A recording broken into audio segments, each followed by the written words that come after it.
Ladies and gentlemen, welcome to the Founder Hour podcast. And this podcast is brought to you by Outer.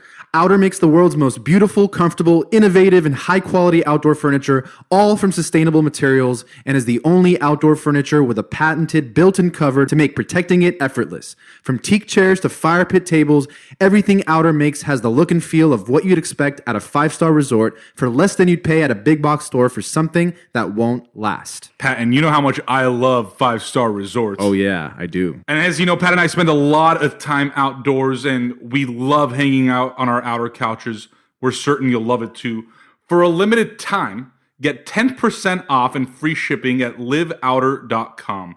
This is Outer's best offer anywhere. Anywhere. Only available to the Founder Hour listeners. Get 10% off and free shipping at live, O-U-T-E-R. Let me say that again for all you alphabet geeks. Live, OUTER.com/the Founder Hour. That's liveouter.com/the Founder Hour. Terms and conditions apply. Let's get into the episode. Our guest today is Andrew Cherng. Andrew is the co-founder and co-CEO of Panda Restaurant Group, the parent company of Panda Inn and Panda Express, the largest Asian dining concept in the United States. The brand has more than 2,500 locations worldwide and has been family-owned and operated since the early 1980s by Andrew and his wife, Peggy. We spoke with Andrew about his upbringing in Asia and moving to the United States, how he got his start in restaurants, building the Panda Empire and the factors that have led to its success, the accomplishments he's most proud of, the story behind their world-famous orange chicken, and much, much more. Please enjoy our conversation with Andrew Cherng.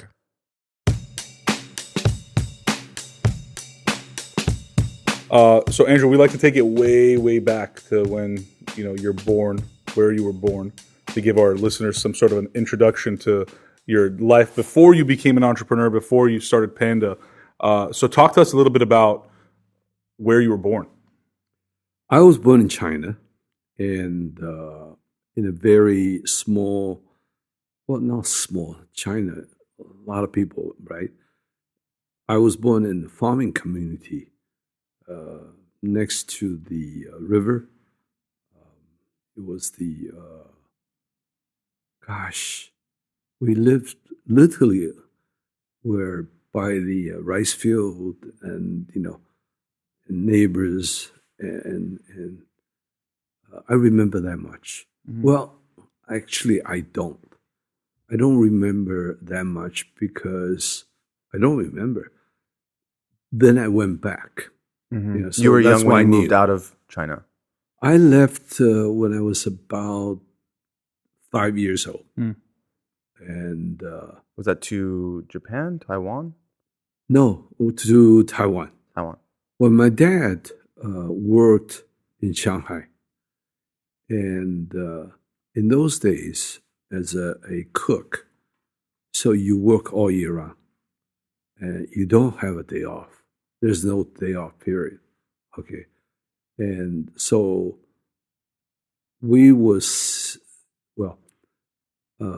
he gets to go home on special occasion, like when the restaurant closes, or you make a special arrangement, So there's no like couple days off or 1 day off a week. You just work. And so it was very inefficient way of running a business. But the labor was cheap, probably. You just, you get paid a little bit, and that money you make feeds the family in the countryside. And so that's my beginning. What did you, when you were younger, I guess as far back as you can remember, what did you want to be when you grew up? Do you remember? Ooh, I don't think I remember what I want to do or who I want to be. I just didn't want to be poor. Yeah. I remember that. I remember that very, very well. Were there people around you that you sort of saw that weren't poor, where you saw what was possible? Well, it's just all relative. I don't think everybody knew that I don't think anybody was more rich everybody lived in we call it the sort of the people that moved from mainland China to Taiwan.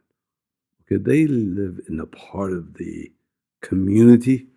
Okay, so they're not Taiwanese people. Okay, but those people are more eclectic, so they come from different part of China and following the military personnel and so forth. So we congregate in some area. So everybody had job. My dad was a chef, and so there were not much in terms of difference in the, or not visibly at least. Yeah. Who had more and so forth. Those days, very early, I don't think anybody had much money. What about like culturally, like living in these different areas? How did that like shape your perspective on the world and different cultures and things like that, if at all? You don't know any difference. We all kind of neighbor, and we all got along very well, and we knew each other quite well. The kids played together.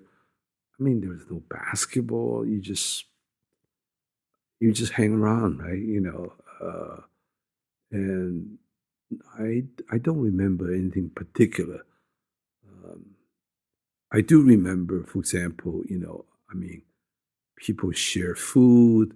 You cook something, I cook something, and I bring something to you, you bring something to back. In those days, for the older people or the parents, everybody played mahjong.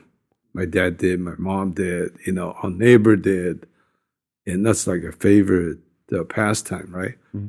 And until I left Taiwan when I was almost 14, we didn't have TV.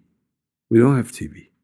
You have radio, and that was a big deal, and there were some Sunday night special,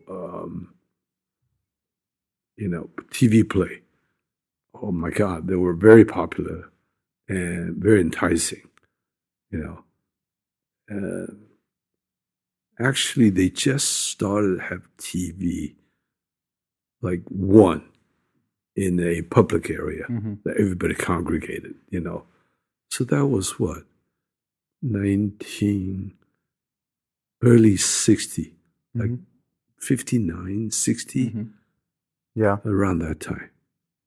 Yeah. And so you said you left at 14. Did you leave to come to the United States at that time? No, I left to join my dad. My dad took a job in Chinatown in Japan, in Yokohama, and as a cook. As a cook. So we followed him like a year later. Now going back a little bit, right? I really didn't like the idea that being poor is really about, like, when I was in junior high, okay, I had to walk a long way to the bus station. I have to go across a river, and there's a bridge, okay. It seemed like quite a bit of walk, right? And I wanted to have a bicycle, and we didn't get a bicycle. Finally, my cousin, okay, moved to Japan after my dad, okay, and he had a bicycle, and I inherited a bicycle. Oh my God, the feeling of like owning a bicycle. He gave you his bicycle? He gave me his bicycle, right? Because he moved, right? Right. And how much could bicycle be? Can't be that much, but big deal though. Oh, I remember I rode I rode everywhere. The first couple of days, I was exhausted. Such a liberating sensation, and having the bicycle was like, oh my God! Now I can take bicycle and go to school. The ride is probably you know, 20, 30 minutes, you know, but that meant I had the freedom of being there, you know, on my time, and everything just felt like, wow, Yeah. you know, such a great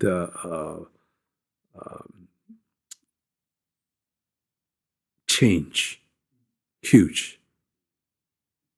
It clearly was a pivotal moment for you in terms of this sense of ownership, a sense of freedom. Why do you think that it had such a profound effect on you? Just this simple thing of, I have the freedom to go where I want to go, to get to where I want to be, to do it on my own terms. You know, kind of looking back now, you know, in your life throughout the years, why do you think that's played such an important role in your head? I don't know.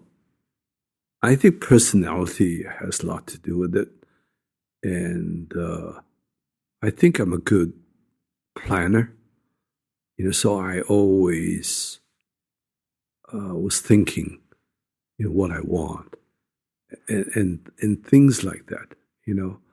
Meaning like what you want, just like manifesting something that you wanted like that in that way? Or? So if I want something Yeah. material wise, right? You know, I always think about, oh, I want this, I want that, you know. So I kind of think about those things. And I want to be there. I want to go here. So I kind of think about these kind of things. So whatever I want to do, I want to be able to get there.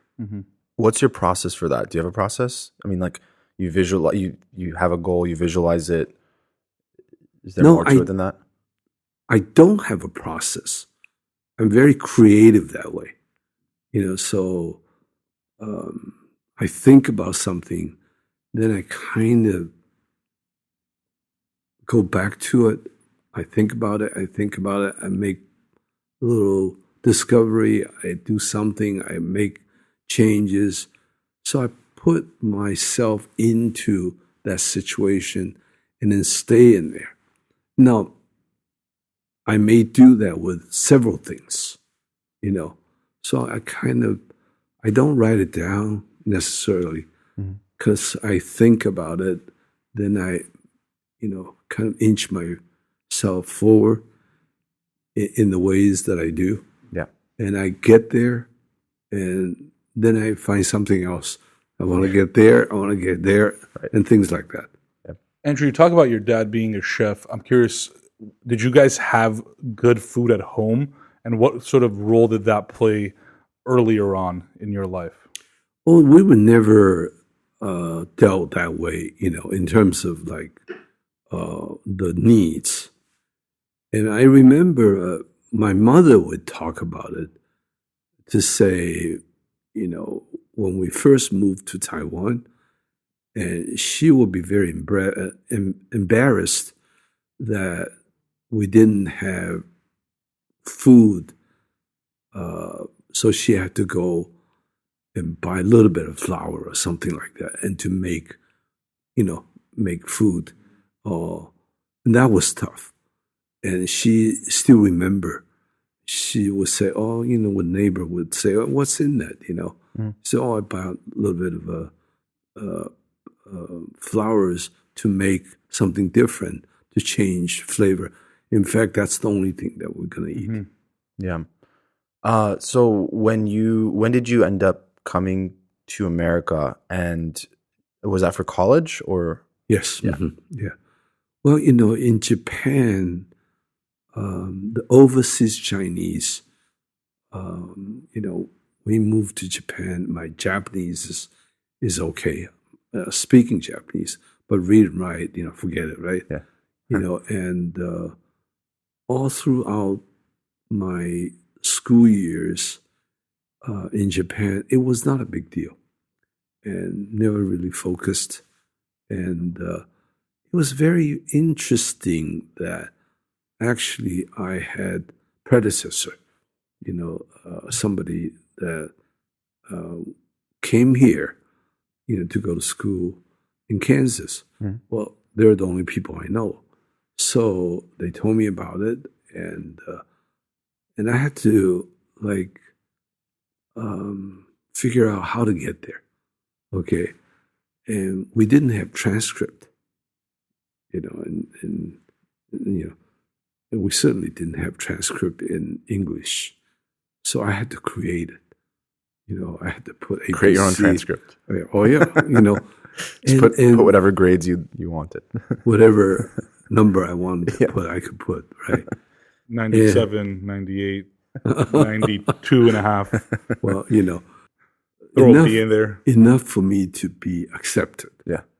And the only reason that I will come here is because of my friends, and also it did not require TOEFL or SAT. Oh, Well, wonderful. growing up in Japan, there's no way. It's like we barely speak English. Yeah. How the heck are you gonna be able to even read those questions in English? So forget it. So you do whatever. There was you nothing can. like foreign exchange or like international programs and things There like that at are. the time. Yeah. Not in our neck of the woods, so to speak, right? Nobody did that. Yeah.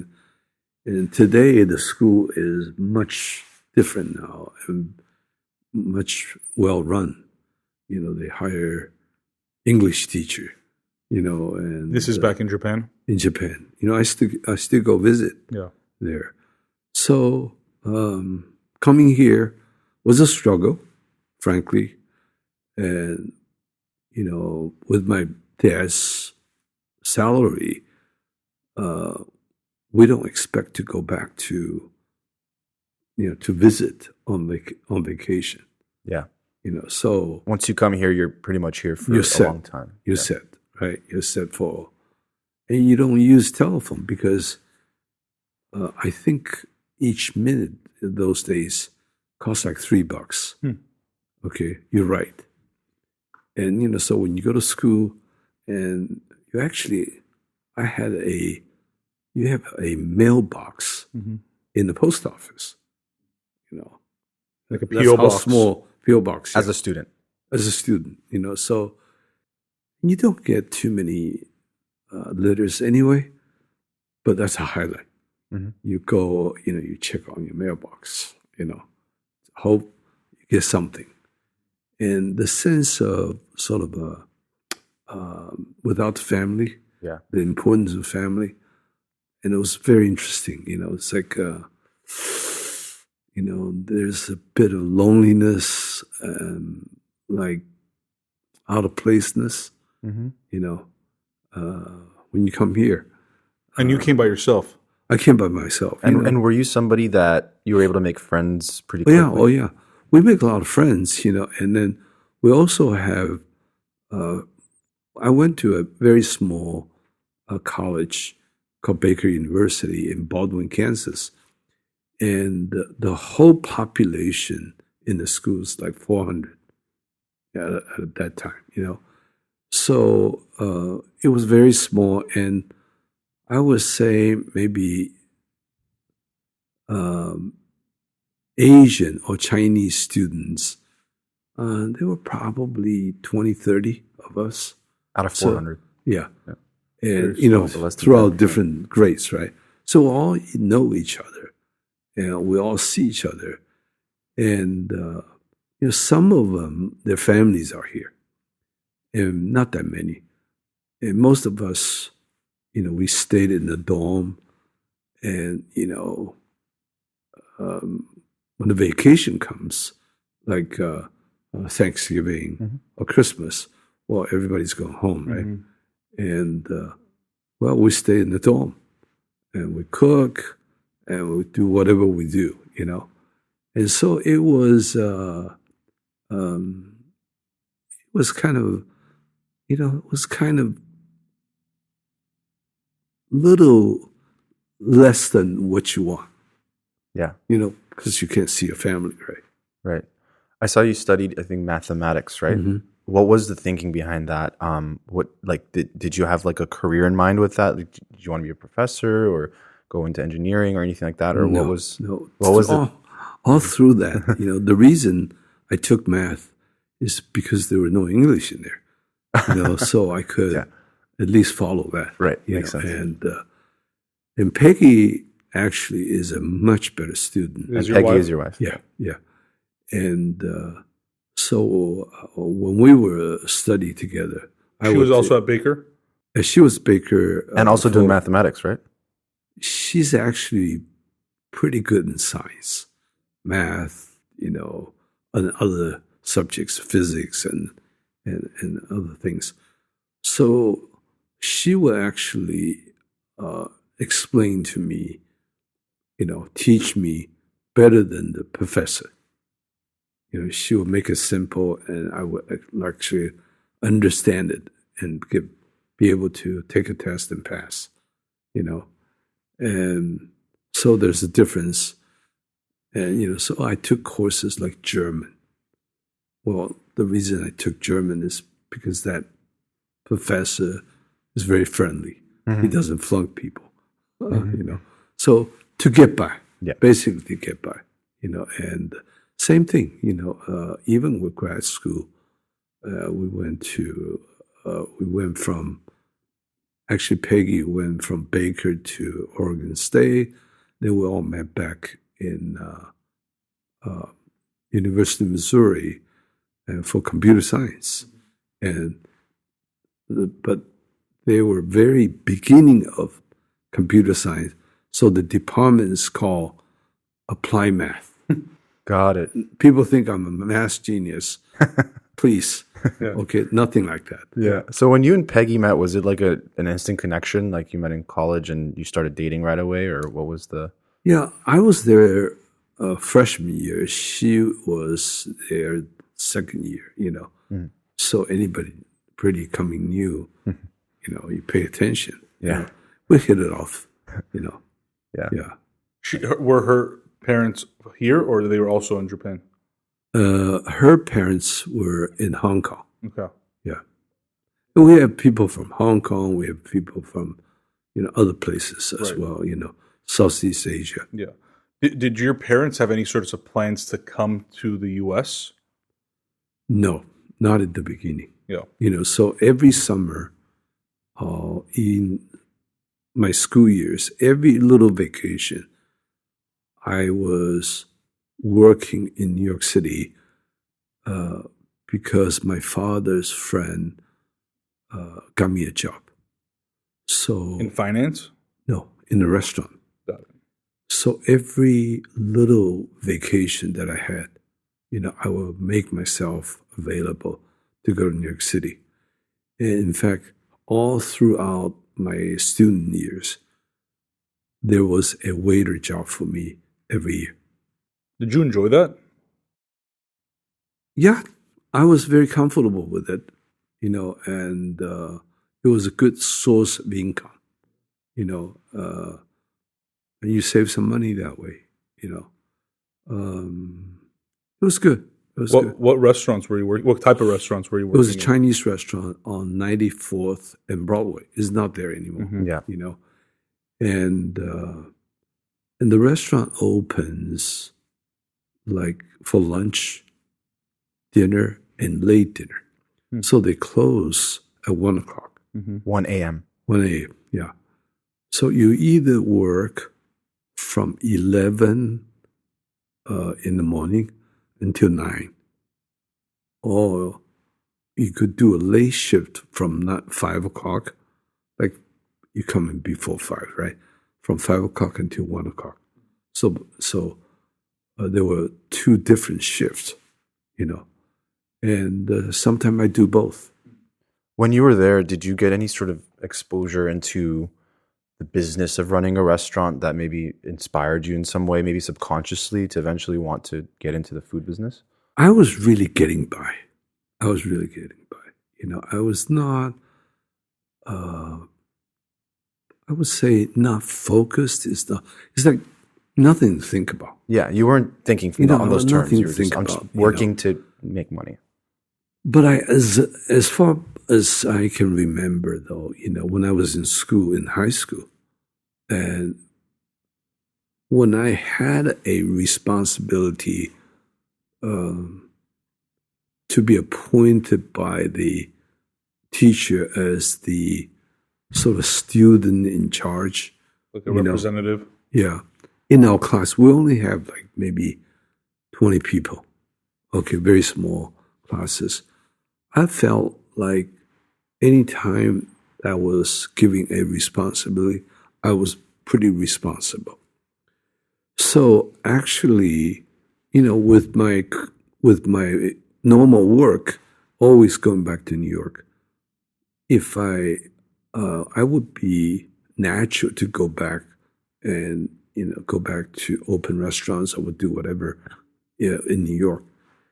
And in 1972, this is actually very pivotal. And my cousin showed up. The on same one East that Coast. gave you the bicycle? Yeah. And he came first. He came first in, so the whole family came to Washington, D.C., actually Virginia. Okay. Including your parents? No. Oh, his family. His family, So everybody came, and I learned that he rented a restaurant, in Hollywood, on Highland and Hollywood Boulevard. It's on Highland, actually. Okay. It's called Ting Ho. I was like, really? I never hear people, like lease a restaurant. I don't think you guys have to either, right? It just doesn't happen. I thought, oh, maybe you're getting cheated, right? But it was true. So I actually went and flew to pick up all the kids, whatever their belongings in a little Audi, and drove it all the way from Virginia to Hollywood. And this is like in July. Yeah. And I started working for my cousin as a manager. Was first manager. And the first thing I did was the restaurant opened 6 days a week. They closed Tuesdays. I'm like, why do you close Tuesdays? Okay. And I was getting paid $800. Okay. I suggest we open on Tuesday. And I was still getting paid $800. Yeah. But I didn't care. Yeah. Okay. I just think you should do that. And I was actually very comfortable being in charge there. I felt like I was not intimidated by the group that was left over there. And you're how old at this time? Like 22, 23? This is 1972. After you had gotten your master's. Right. So I was what? 24. Yeah, 24. And did you feel like at that time this was going to be like what you ended up doing, like your kind of career in food, or not really? Actually, the life is actually very interesting. It turned out, I don't remember, but it turned out my parents was migrating here. Okay, they landed here in October. Okay, so I came to Hollywood in July. They came in October. I knew that, not planning it in that way. And so the whole family showed up. Now I started to pay attention about, I want to open a restaurant myself. And so that's how the whole ideas of, let's do a restaurant together. Why did you want to open up one for yourself? Like, what was the thinking behind that? Did you wanted to, were you thinking far ahead in terms of, being an entrepreneur and a business owner and the life that could bring you? Or did you just want to take matters into your own hands, be your own boss? Like, was there any reasoning as to like why you would want to leave your cousin's restaurant and start your own? Well, that's the only thing I know. That's the only thing I know, the restaurants. And in those days, there were not a lot of, competing opportunities. So with my dad being a chef, he never owned a restaurant before, So I started looking. There were no like big ideas and like It wasn't like tech. it wasn't like I'm going to, be rich. I'm going to start business. I'm going to do this, then that.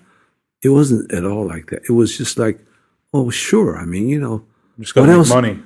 what else can you do to make a living? But I'm curious, why did you feel like you would want to take the ownership route as opposed to just working your way up in, as a manager in the restaurant and, maybe opening up more restaurants? That one is, I don't like, I wanted to be in business because when I was in Chinatown, my dad was a chef. All my classmates, most of my classmates or schoolmates, they all were people born, like families that been there for years. Most of them had restaurants. So my dad was a chef. At the So the restaurants that idea they of owned. owning a restaurant, Yeah. it's like, wow, that would be nice, right? That would be cool. And I did have that in the back of my mind. And at this time, Andrew, are you and Peggy married, or what's the situation with her and you? No, she actually stayed in school. I finished my master's. And so I came out, and she will actually come visit me. So we stayed in touch In Hollywood. in Hollywood. So I mean, looking for a place to open, that was the process, right? Because my dad worked all his life. He actually ended up coming here with $20,000. And by the time we're getting ready to open the restaurants, okay, we have 15,000. We borrowed 15,000 from my cousin. We took in a partner for 10,000. And, I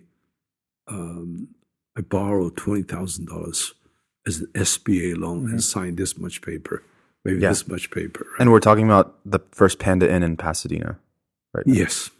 Yes. Which was, I think, a year after that, right? It's 1973? Yeah. We opened, yeah. We found the place in 1972. And, this great gentleman, very successful actually, has a restaurant called House of Kwong. You have to go back in Woodland Hill. Okay. I kind of grew up in that area, so I'll check it out. It's on the right side, going towards there.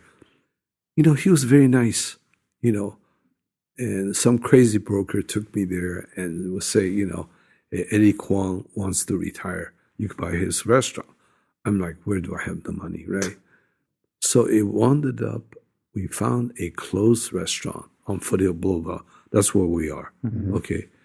And with the minimum money spent, we just alter a few things so we can open the restaurant. So it's nothing fancy. We did some paintings. I hired one of our customer as a designer. She gave me some ideas about what to do. And she also gave me a contractor called Jerry. He helped us, but he only come on the weekends to help us. So this would have been maybe, if he did it like every day, maybe 2-3 weeks, a month at the most. We dragged on for like 6 months to get open. So it was a very hard process. It sounds like the process today. Not much has changed in terms of the contractor's time. But because we don't have money, okay, the whole process was tough. Yeah. And, we could do whatever we could do, but when it come to electrical, plumbing, forget it, right? How did you start to come up with the idea of what to offer, like on the menu? What was sort of the state of American Chinese food, if at all? Was there even like a different or a certain type of menu you were we trying to copy go for? from Ting Ho. Yeah. We copy from, the restaurants that's in place. Okay. And the menu were practically the same from other people, and you don't know any better. Okay, but I do know one thing: we were very different than like a mile and a half down on Walnut. There's a Sangs. Well, they cook things differently. They use a lot of bean sprouts. I mean, tons of bean sprouts. Okay, and some of the restaurants were very lacking in terms of you will hang a big light in the room like this, okay, and with these lanterns, and they were very white. Everything's white, maybe with a little red, and I didn't like that. So I wanted a little bit more than that. So that was a little different. But I knew my dad was a good cook. I knew that he was a very good at what he does, right? I mean, he ran kitchen, so basically, and I really actually looked around and checked out, everybody else. I was actually really confident that we're going to do well. Mm. And so finally, we opened June 29, 1973. I thought we were going to be a hit. But 1973 was a different time. And plus, the very same few months that we opened, we have a guy open right across from us, just like that. You can see a Chinese restaurant. Another Chinese restaurant. There was another one down the street. Okay, I'm like, come on, So what happened, And I don't think. Oh, they're both gone now, right? They're both gone. But how do you get 3 restaurants open within 6 months of each one another? Okay, we survived that, However, building that business, remember I thought we're going to be like this. Mm-hmm. No, not. It was not like that at all. On the weekend we do 1,000. Come Monday, $200-300. I mean, even those days, that was very, very, very slow. Were there days that you thought maybe I should just not do this anymore? I don't think I had a choice. It's like if I quit that one. Yeah, I'm in too deep already. I just have to. I'm like, what am I going to do? Yeah, I'm just going to stay here and grind it out, right? I actually don't even think I had that choice. I do remember. I do remember one day at 8:00 at night. I had 0 customer, 0. Then a doctor and his wife showed up. I'm like, oh my God, thank you very much, right? So the desperation that you had, it's like, man, this is hard. Yeah. It's like on the weekend, it felt pretty good. Where is everybody? Where is everybody? Like Monday night, it's always been very bad. Monday night football. Yeah. Of course, You just have to put a TV up and just have I hate that goddamn day, right? And so no matter what you did, Monday night comes, Andrew, what was the demographic of Pasadena and just overall the San Gabriel Valley at the time? I mean, obviously now there's a big Asian population, there's a big Middle Eastern population. I mean, it's just a very diverse, obviously, region here in Southern California. But at the time, who was there and who were you marketing to and who were your customers? We were not marketing to Asians at all, and was that on purpose? No, just the neighborhood, right? Yeah. Neighborhood. And in Altadena, we had a pretty robust Armenian community. Yep. And I knew those people. Those people were more like me. Yeah, Pat and I are both Armenian. Yeah, because because they Immigrant mentality. immigrant mentality. They were nice and kind people. They were also in business. They also like start like me with nothing, right? Right. Too many of them like that.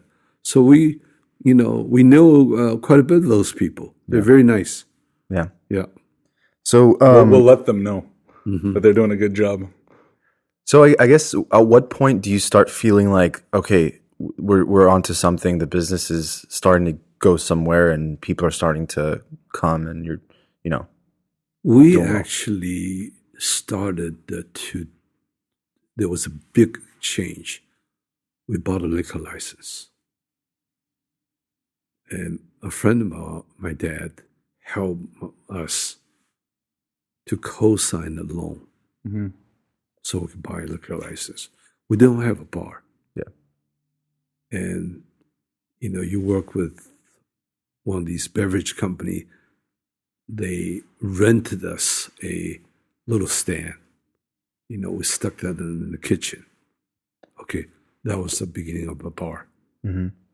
From that day on, okay, we have never done anything less than $400 Yeah. Just because of the bar. because of the bar. Not to mention the margins, I'm sure, are pretty good. Well, I don't think we had that much of, Like a liquor markup. sell. Yeah. Liquor sell. Oh, okay. Because the availability for whatever, right? Once you have a liquor license, you draw that was necessary for some people to visit you. Yeah. That was a big deal. This episode is brought to you by More Than Profit. If you enjoy the Founder Hour, we think you'll enjoy this podcast too. It celebrates entrepreneurs, investors, and leaders that are living and working with purpose. The host, Bryce Butler, sits down with his guests and shares personal stories about what it's like to succeed and even fail. But more than that, what motivates them beyond just profit to press forward in their work and as a leader. Check out More Than Profit wherever you get your podcasts or at www.morethanprofit.fm. This episode is brought to you by Jason Wu Beauty, affordable luxury makeup infused with skincare ingredients. Founded on the idea that beauty should be effortless and chic, Jason Wu Beauty is about really showing yourself through the beauty products, not being covered up by them. Whether you prefer minimal, natural elegance, or bold glamour, Jason Wu Beauty has the perfect products for you. With colors and shades that can be used with any skin tone, you can create countless looks to enhance your natural beauty and release your inner icon. You will feel beautiful, confident, and completely yourself. Jason Wu Beauty is clean and always cruelty-free. Available now at Target, JCPenney, Shoppers Drug Mart, and jasonwubeauty.com. That's JASONWU beauty.com. All right, let's get back into the episode.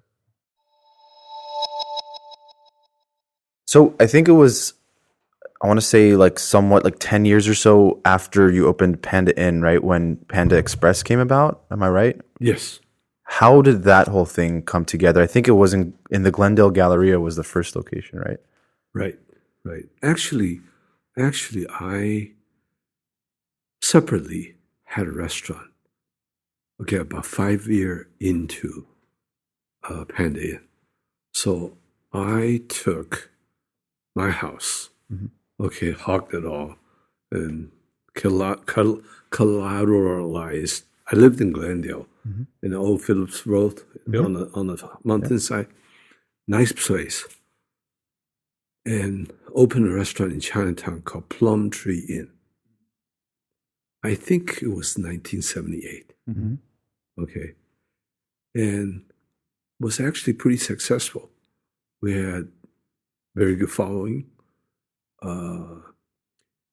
It was a different time, and we got a write-up in the LA Times by Lois Duan. I don't know those names, Yep. But newspaper is not that big a deal, right? But that was a big deal.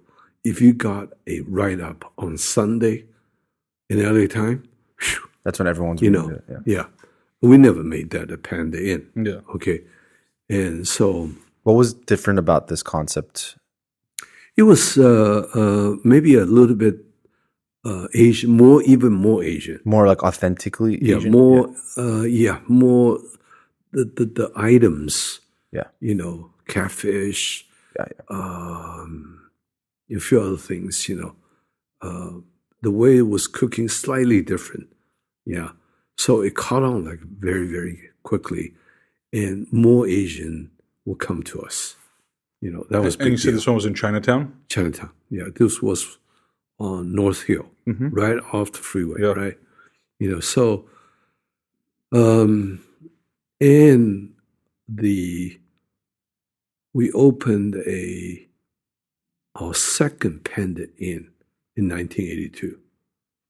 Okay, that was in between before we opened the Panda Express in Glendale Galleria, 1983. That was the expansion of the phase 2 of the Glendale Galleria Mall. Mall. Got it. So the Panda Inn in 82 was in the one in Glendale.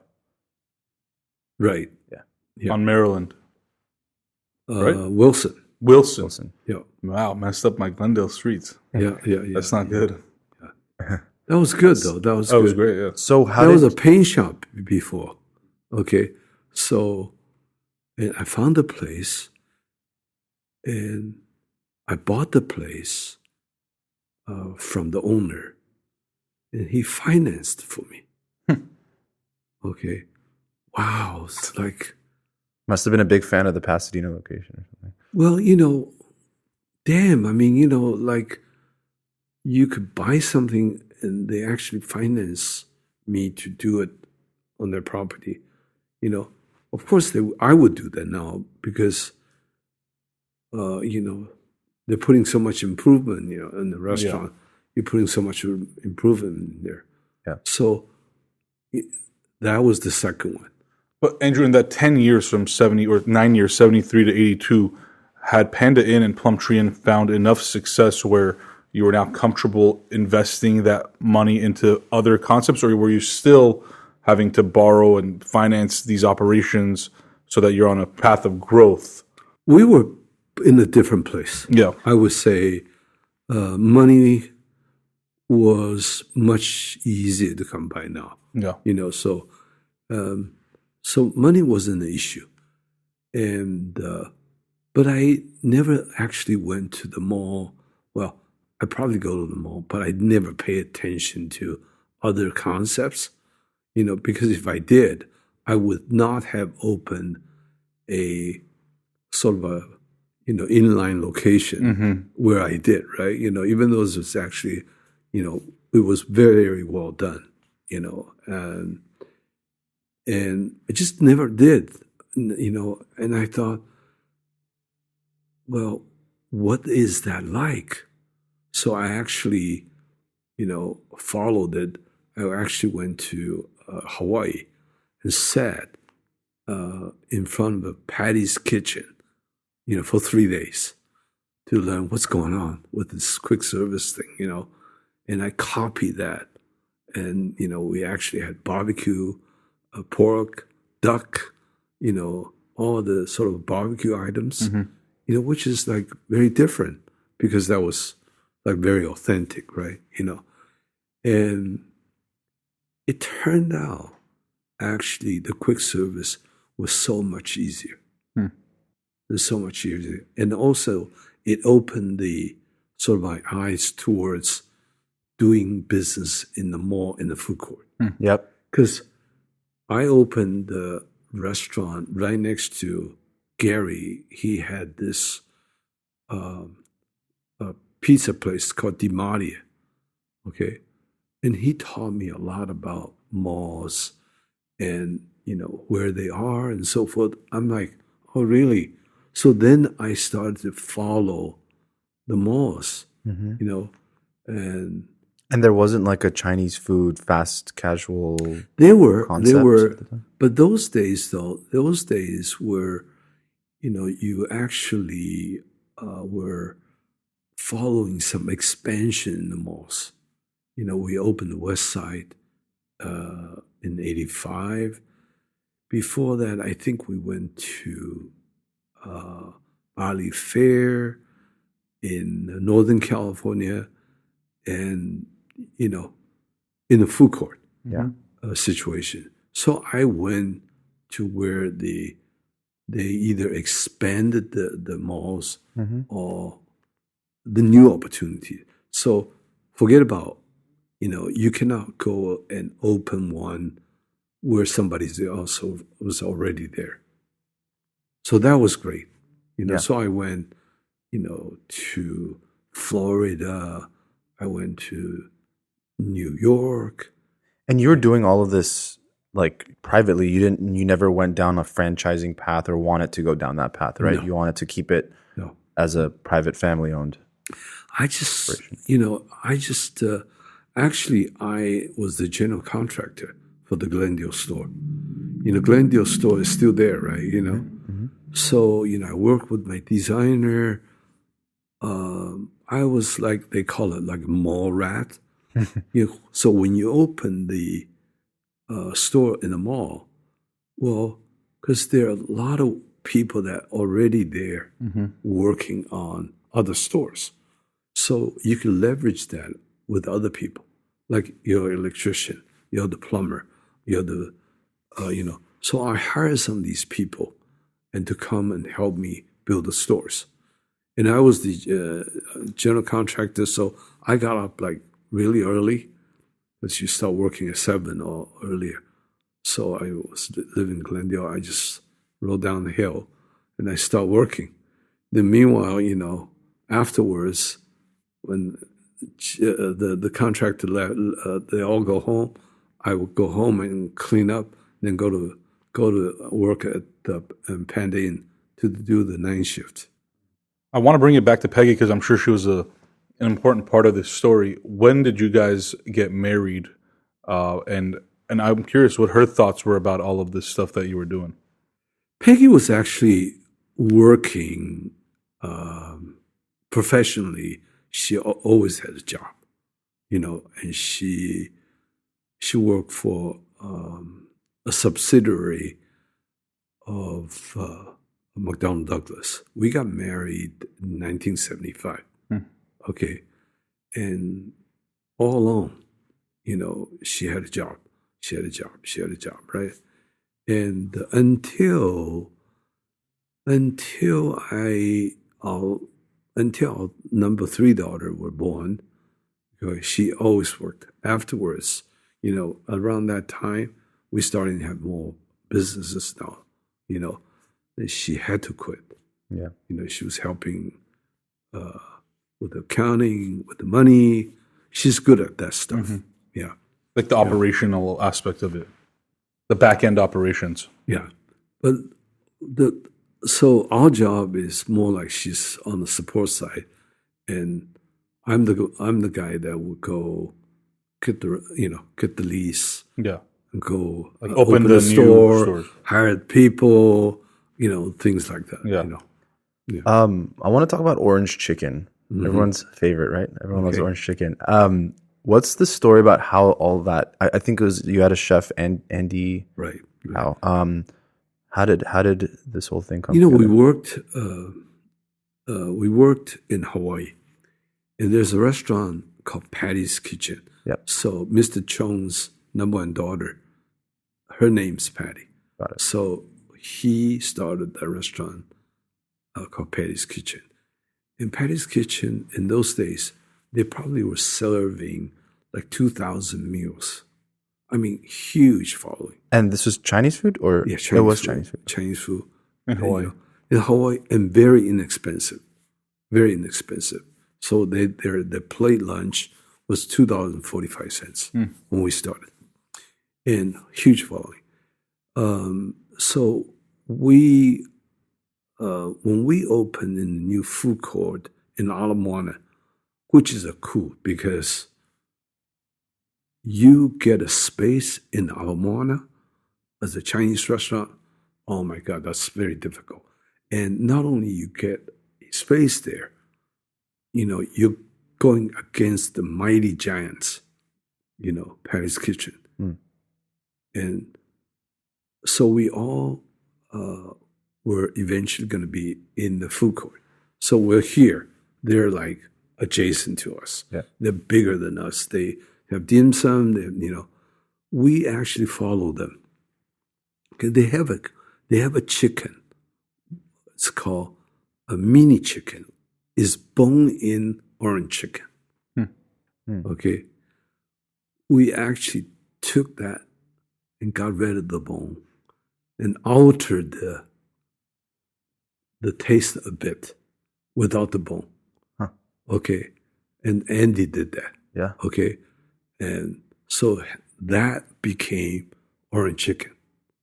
Wow. What was the thinking behind doing that? Was it just, it's going to be easier for people to eat and just Well, quicker? I think when people go to come from, let's say, that way of thinking, right? They always did it that way. That's fine. But we come from California. Yep. I mean, who has chicken with bones? Right. So that was the difference, Mm-hmm. And frankly, these are the kind of like little improvement we make. We actually did have, like, remember barbecue, right? They did barbecue, and we did barbecue. They did ducks, char siu. Then on top of that, we actually did roast pork with the skins, like really crispy, and you cut it Like pork belly pork belly, yeah. You punctuated. We did that really, really well.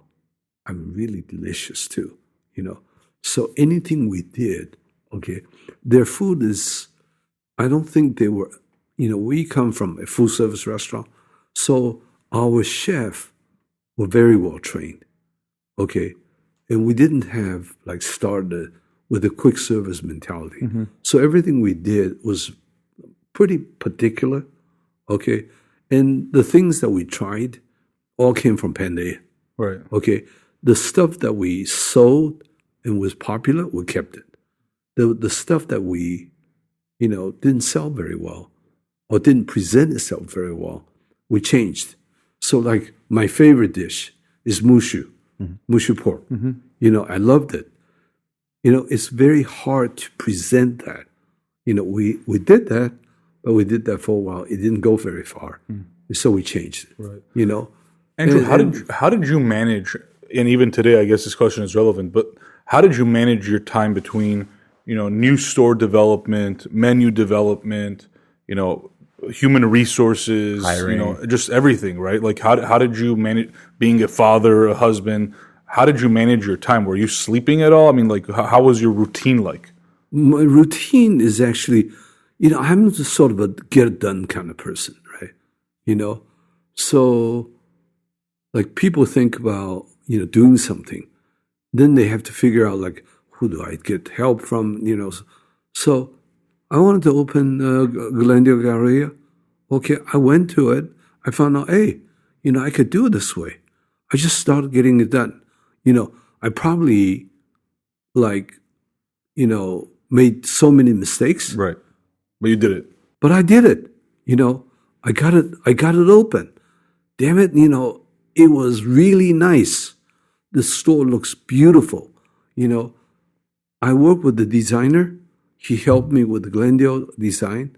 Okay. I worked with Nick. Then I hired Nick to come in-house. Okay. I hired him to come in-house. So, and we have a kind of deep space. So where do you put the steam table? Right. In the front?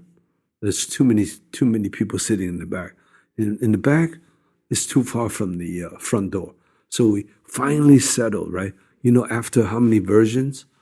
Like 20 versions of it. Okay? There was like a unrelenting, uncompromising. So Nick would do it again, right? Finally, he called me from like San Francisco one day. He says, Andrew, I got it.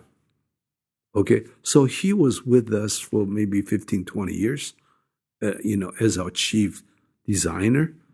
Okay, I mean, so I still talk to him once in a while. He still live in Hollywood. Yeah. So getting it done, Right. through whatever means that I had, I was very comfortable. I had a lot of ideas, and I'm also very quick to change. Yeah. If it doesn't work, You're it flexible. changed. You're flexible. Yeah. I'm very flexible. Yeah, I think it's a good lesson, I think, in general for entrepreneurship is a lot of people overthink things, right? You come up with an idea and you're like, and we've done it, everybody's done it. It's like you come up with an idea, you're like, okay, this is a good idea, but it won't work because of this, that. Well, maybe I shouldn't do it. Okay, maybe I should do it. Instead, it's just like, okay, no, you have this idea, give it a shot. You're going to make plenty of mistakes along the way. I'm sure could have come up with an easier way to do it, but you just got to get it done. And I think with entrepreneurship, especially when you're starting, because I'm sure it's a little different now. There's a process. You have a whole corporation, but early on, you just gotta start, and then you can iterate along the way. I think there's a couple of things, from very early on. Okay, I think I'm very particular about not settling. Remember I did 20 versions of the layout, right? Because I didn't know. I didn't know what is the best. But after whatever came out, if it doesn't fit like my ideal way of looking at it, I didn't accept it. So I will do it again. I'll do it again. I'll do it again. Okay? And then something, if I did it, it didn't work out very well, I'll change it. So whatever it is there, okay, I was not satisfied, I was very particular about not settling. Okay, always wanted to a little bit more, a little different, Right. A little bit better. But if you spend all that time and it wasn't working out, you were quick to pivot. You were quick to just be change. Quick to change. Yeah. And the other thing is, I'm very big on execution. Okay, with Panda Inn. If you work for Panda Inn, if you're a waiter, okay, our turnover was very fast. And Panda went from not very busy. I made a change with some of the menu items for lunch. I made a smaller menu. That was wonderful. Yeah. Oh my God. So instead of our business is so for lunch, we were lined up for lunch 5 days a week. Okay. Because that small lunch menu. Yep. Because the last small lunch menu featured all of our good tasting dishes, all included, at a very lower price, was very acceptable. So out of 14 meals, okay, Saturday, Sunday morning, we used dinner, which is a mistake, right? Because we still could have lunch menu, even though there's no lunch. It's not work. Oh well, no business work, people working in the office, But dinner, we were busy. Every night we were busy. So out of 14 meals, we had 12 meals. Most of the time were lined up. So there are changes that you keep doing it, and then it hits. Yep. Oh my God, this works. So, what would you say the next? I would say 5 to 10 years, maybe beyond. If you already, I'm sure you're thinking beyond that. Look like for Panda. I mean, besides obviously, I'm sure opening up new locations. Is there other things that you have? I'm trying different things all the time. Yeah. But the theory, though, when you turn around and look at the writing, It says inspiring better lives. yeah, that's the thing. What you do is one thing. How you do what you do is something else that I'm very proud of. Okay? We share knowledge. We want you to grow. We want you to learn how to live a better life. Okay? Because I deeply believe that when your life is in a different place, then everything begins to change for the better. Okay? If you're messed up with different things, if you don't take care of that, okay, whatever you do is going to be discounted. So we believe like when you change for the goodness of change, you improve your personal life by learning, by doing good deeds, by helping people, by continually change and upgrade yourself. Okay? So whatever you touch, whatever you do is going to be a difference. It is proven with us, okay, that, we love owning and running our own businesses. We have about 2,500 stores now, okay? And we run, 90% of it? Okay? We own and operate. We are one of the biggest self-operated company there is, okay? We have 50,000 people, okay? You cannot manage people. You cannot tell people, hey, with 50,000 people, you cannot tell people, you do this, you do that, you do this way, okay? What we do is about helping people to see what is possible at Panda. If you live this way, okay, you're going to get, you start with us, you're going to get promoted, you learn more skills. When you get promoted, you make more money, and then you get promoted again. You have bigger responsibility. You take on more, okay? And that will change your life. You want a better life for your kids? Okay, well, we show you how to buy a house. We show you how to make our managers, very young people running our stores, and they make $100,000. Now, in most part of this country, with $100,000, you could go and get some credit and buy a home. Right. Okay, so this is what life is about for us. One person at a time.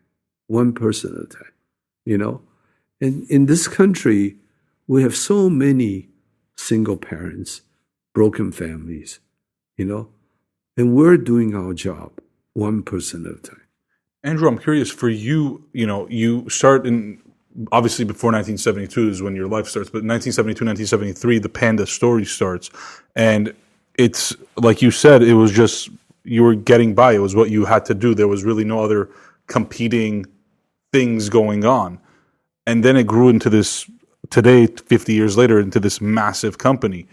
At what point in that 50-year time frame did you say to yourself, okay, obviously something's right here. Something is going well. I want this to become the massive company that it is. Because I think that it had to take the founder, right? That's why we call it the Founder Hour. That's why we do these podcasts. The founder has to have that vision to say, I want to take it from 0 to 1, 1 to 10, but 10 to 1,000. When did that happen for you? I don't know. It's happening every day. It's happening every day with everything. Right? So when you do this little thing very well, okay, then you see the results of these little things. But what you do is apply that to like different aspect of what you do. Well, they're as big as we are, there's always people issue. There's always cost issues. Okay? There's always things to do to get better.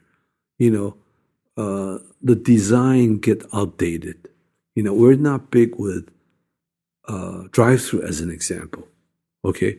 Our drive-through was kind of there, but after pandemic, people use drive-through now.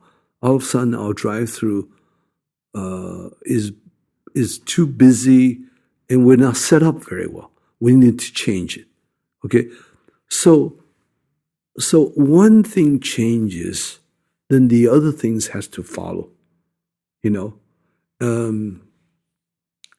We take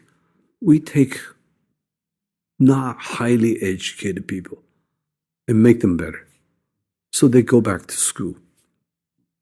We want them to take learning seriously because it changes the way you look at life. Yeah.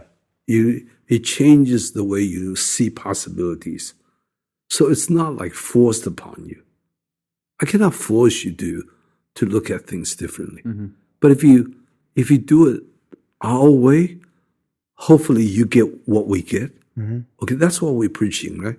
It's not like I'm forcing you to do it. Yeah. You know, when you see it, it's like, oh wow, yeah, it is true. Yeah. Okay, so that actually makes our work a little easier. You know, we have a lot of people. I don't go around and just, you know, my job is to extend trust. Okay, and I trust you, and I trust you will give your best effort, but not a blind effort, because you're working on yourself. Okay, because you're doing good deeds, you're helping people. Okay, you're responsible, you have a good family. Okay, and all these things together, you know, it adds up. Yeah.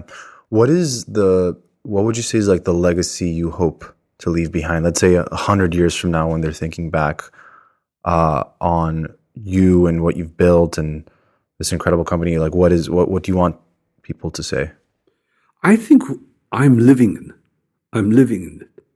Okay, because who would have thought, you know, you start with like zero, you know, to be here. I don't feel like I'm at the end of my work, right? I'm still at the beginning of my work for next umpteen years, whatever, you know, whatever that I'm going to be doing. And, you know, I want to contribute because we generate a lot resources. That resources is a huge responsibility. You know, when I got started, you know, getting the goddamn restaurant built, Yeah. you know, a 2-week job, it took 6 months. Now, you know, now we can do anything. Well, you know, we're not resource constrained. Okay. And so why not? How do we take these resources and spread it around? You know, we're very community minded. You know, we raise a lot of money, okay, on behalf of our community, and we give back on top of it, you know, and we help. I go out of my way to be helpful. And I think one of our values in giving, and giving is a practice, you know, we have to learn how to do that. So, yes, we do what we do, but what makes Panda, or what I'm proud of, I think we did a lot of things right. We did it with the spirit of sharing. Okay, we learn together, we grow together, you know, we prosper together, you know, and what a wonderful place to be and continue to be. My God, I mean, you know, starting from one single place that didn't make money for almost 3 years to, you know, I think last week, you know, in 1 week, we did $115 million in sales. It's crazy. The first month, I did $12,000. July 1st to July 31st, $12,000, $400 a day.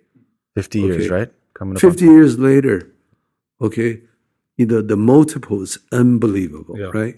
Unbelievable.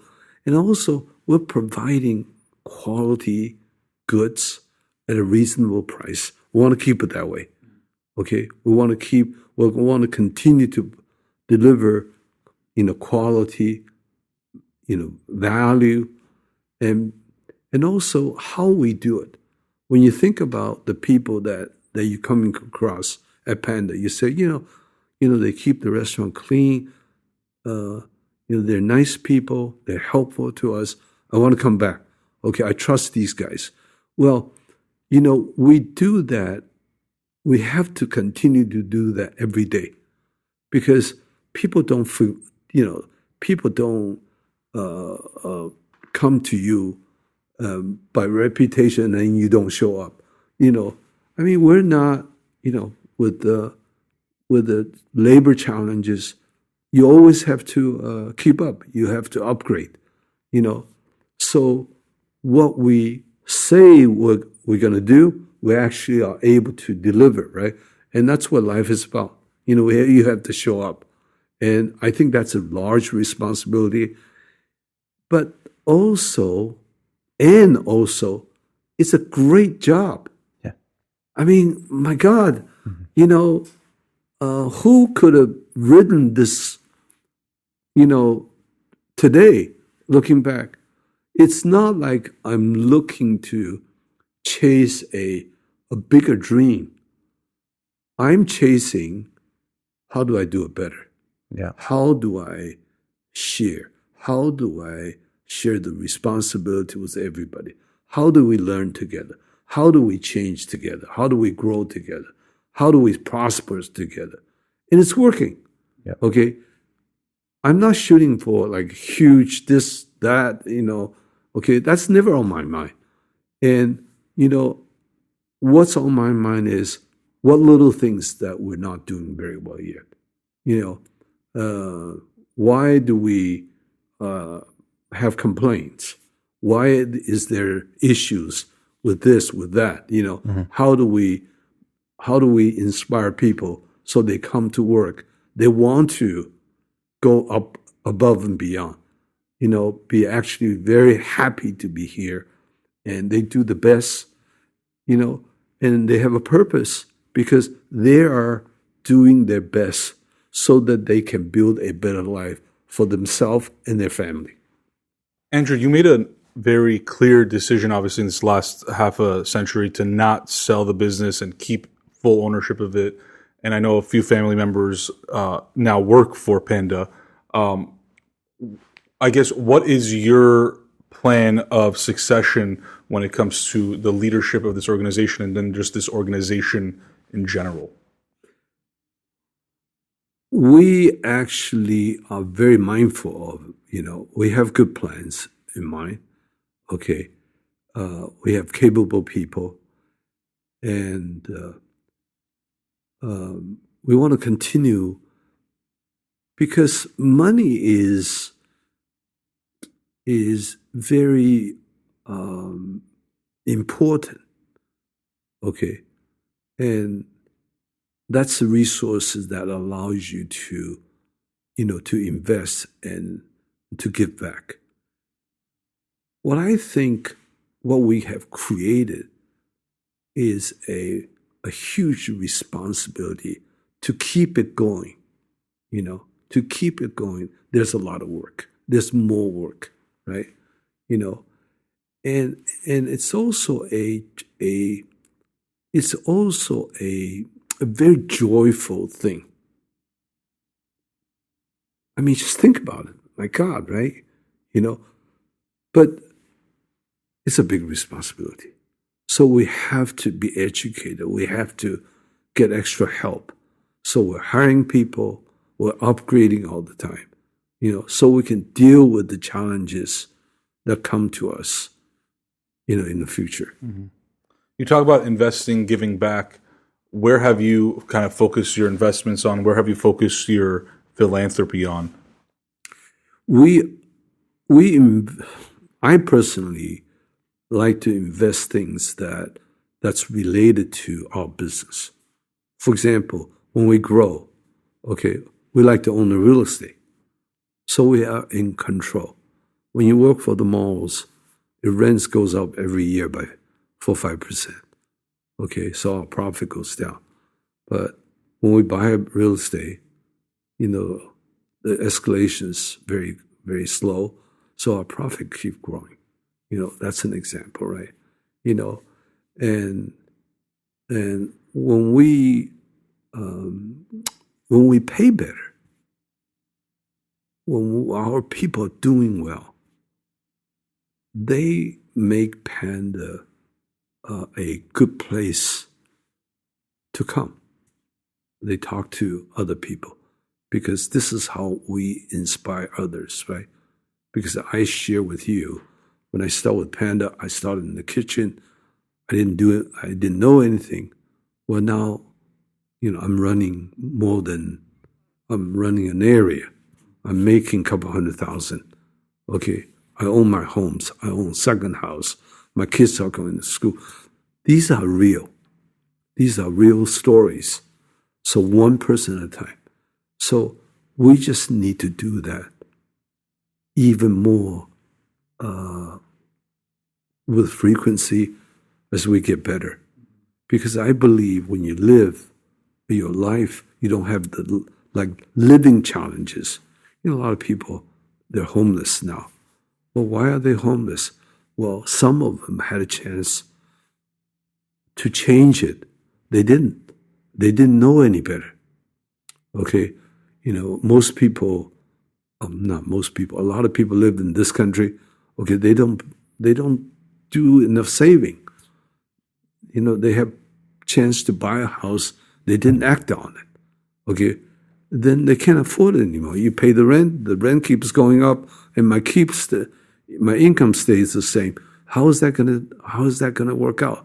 Well, homeless, So we have a lot of issues out there in our community, and all we can do is the area that can help is the people that I work with, right? And I go a little further.